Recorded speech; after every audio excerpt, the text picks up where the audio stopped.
Baiklah, saya akan memaparkan tentang materi aneka, yaitu akuntabilitas, nasionalisme, etika publik, komitmen mutu, dan anti korupsi. Baiklah, yang pertama materi tentang akuntabilitas.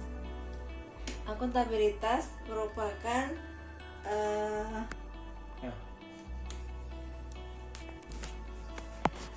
akuntabilitas merupakan konsep akuntabilitas yaitu merujuk pada kewajiban setiap individu, kelompok atau institusi untuk memenuhi tanggung jawab yang menjadi amanahnya, yaitu menjadi terwujudnya nilai-nilai publik.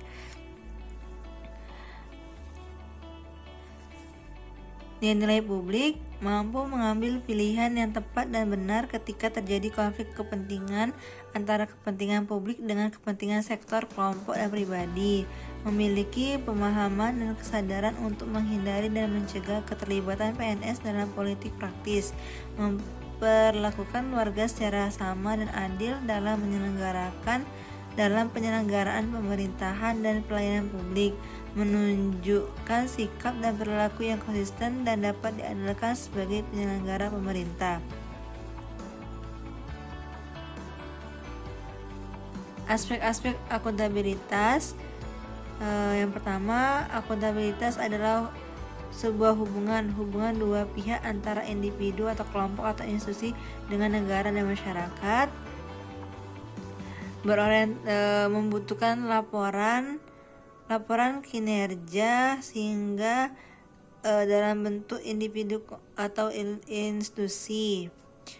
Kemudian membutuhkan konsekuensi, yaitu sanksi atau penghargaan, dan berorientasi pada hasil.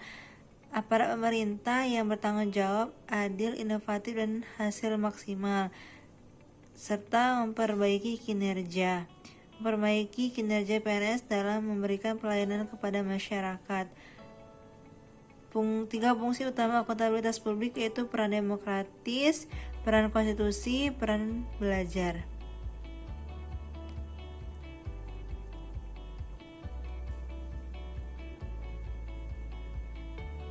Menciptakan lingkungan kerja yang akuntabilitas yaitu kepemimpinan, integrasi, keadilan, transparansi, tanggung jawab, kepercayaan, keseimbangan, kejelasan, dan konsisten.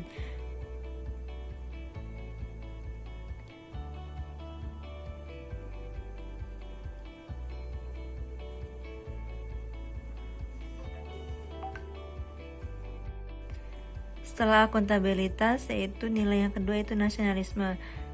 Di sini nasionalisme bertujuan untuk membangun kesadaran, pemahaman, kepedulian, dan komitmen peserta diklat menjadi aparatur sipil negara yang mampu mengaktualisasikan Pancasila sebagai nilai-nilai dasar nasionalisme dalam pelaksanaan tugas jabatannya.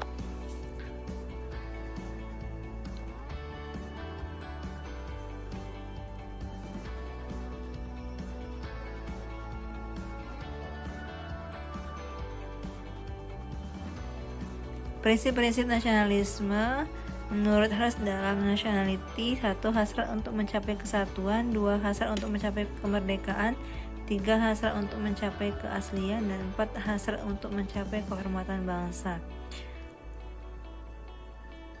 Nilai-nilai nasionalisme Pancasila bagi ASN pada sila 1 dan kedua meliputi sejarah ketuhanan dalam masyarakat Indonesia, ketuhanan dalam perumusan Pancasila, perspektif teoritis nilai-nilai ketuhanan dalam kehidupan bernegara, dan implementasi nilai-nilai ketuhanan dalam kehidupan sehari-hari.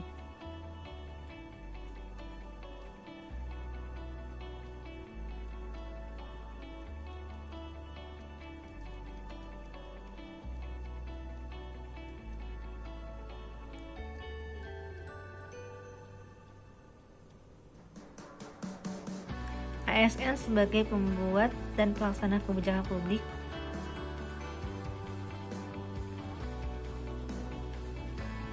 Penegasan ASN sebagai pelaksana kebijakan publik itu terdapat pada pasal 10 Undang-Undang Nomor 5 Tahun 2014 tentang aparatur sipil negara. Salah satu fungsi ASN sebagai pelaksana kebijakan publik ASN sebagai eksekutor yang melaksanakan segala peraturan perundang-undangan yang menjadi landasan kebijakan publik di berbagai bidang dan sektor pemerintahan. ASN harus memiliki karakter dan orientasi kepublikan yang kuat dan mampu mengaktualisasikan dalam setiap langkah-langkah pelaksanaan kebijakan publik. Demikianlah nilai-nilai dari Aneka. Semoga bermanfaat dan saya akhiri. Wassalamualaikum warahmatullahi wabarakatuh.